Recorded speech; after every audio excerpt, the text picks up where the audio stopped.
Multiply fractions. Scenarios that use the word of tell us that we need to multiply.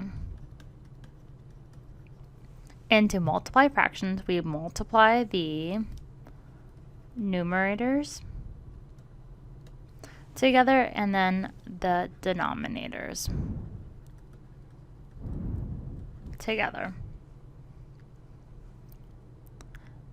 Example 1. A coil in a circuit has 2/3 amp of current flowing through it. The other coil next to it has a current of 2/10 of that amount. What is the current of the second coil? So for this problem, we're going to need to multiply our two fractions together. So how we do that is we're going to set it up like this.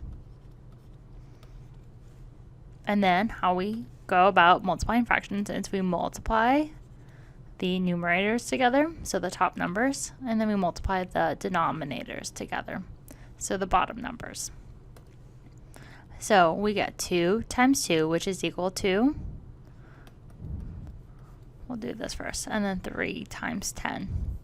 So this is equal to 2 times 2 is equal to 4. 3 times 10 is equal to 30. So we have 4 over 30, except it's reduced form. We see that 4 and 30 are both even numbers. So we can just divide the top and the bottom by a factor of 2. So we go 4 divided by 2 is equal to 2. 30 divided by 2 is equal to 15. So we get 2/15 amp, and this is its reduced form. Now let's go ahead and look at another example. Example 2. A coil in a circuit has 7/9 amp of current flowing through it. The other coil next to it has a current of 5/6 of that amount. What is the current of the second coil? So once again, we're going to multiply two fractions together. So we have 7 over 9 times 5 over 6. So when we multiply the top numbers together, and then we multiply the bottom numbers together. So 7 times 5 is equal to 35. 9 times 6 is equal to 54. Now this is its reduced form. We're going to add our units for amps. Now let's look at another example. Solve for the following. 12 over 5 times 15 over 16. So we're going to go ahead and multiply our top numbers together, and then we're going to go ahead and multiply our bottom numbers together. So when we do this, we go 12 times 15. 2 times 5 is 10. Carry the 1. 1 times 5 is 5. Plus 1 is 6. Have a placeholder of 0. 1 times 2 is 2. 1 times 1 is 1. We add them together. We got 0, 8, 1. So we get 180. Then we have 16 times 5. Now 6 times 5 is 30. Carry the 3. 5 times 1 is 5. Plus 3 is 8. So we get 180 over 80. So we get 180 over 80. Now, it's not its reduced form, and so we're going to need to go ahead and reduce it. But there's a quick trick that we can do. We could go ahead and reduce this, but we can actually make this problem a lot simpler if we just went and solved it differently. So when we go 12 over 5 times 15 over 16, when we are going ahead and multiplying these numbers, what we could do is reduce them before we even get to multiply them. So how we do this is we pick one of the numerators and one of the denominators, and we find a common factor between them. And if there's a common factor, we can remove it. So this 5 and 15, they both have a factor of 5 if we do the prime factorization of them.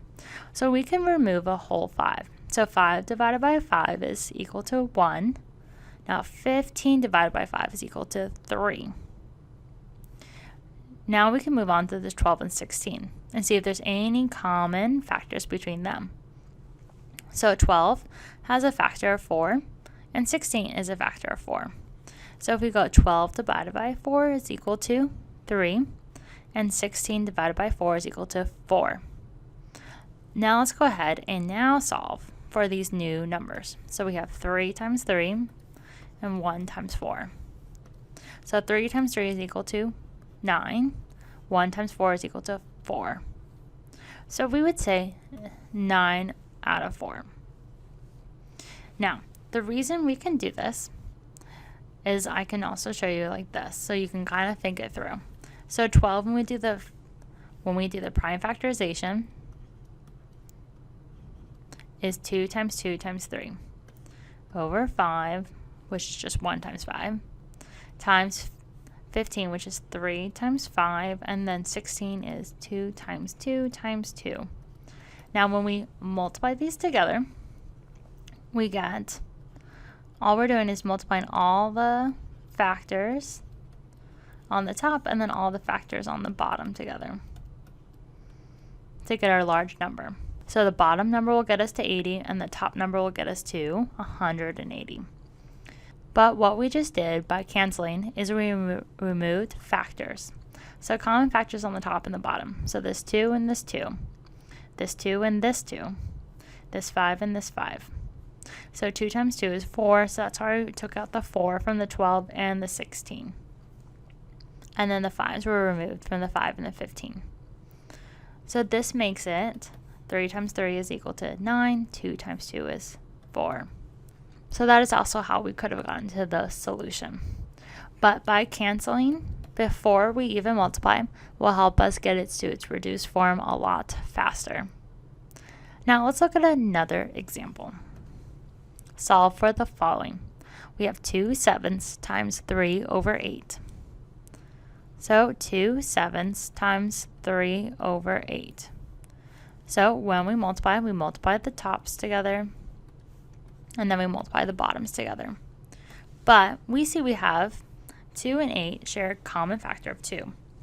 So 2 divided by 2 is equal to 1. 8 divided by 2 is equal to 4. So now we can go ahead and multiply because we don't have any other common factors. 7 and 3 don't have a common factors. 3 and 4 don't have any common factors. So we are done reducing before we even multiply. So now we can multiply. 1 times 3 is equal to 3. 7 times 4 is equal to 28. Now this is its reduced solution.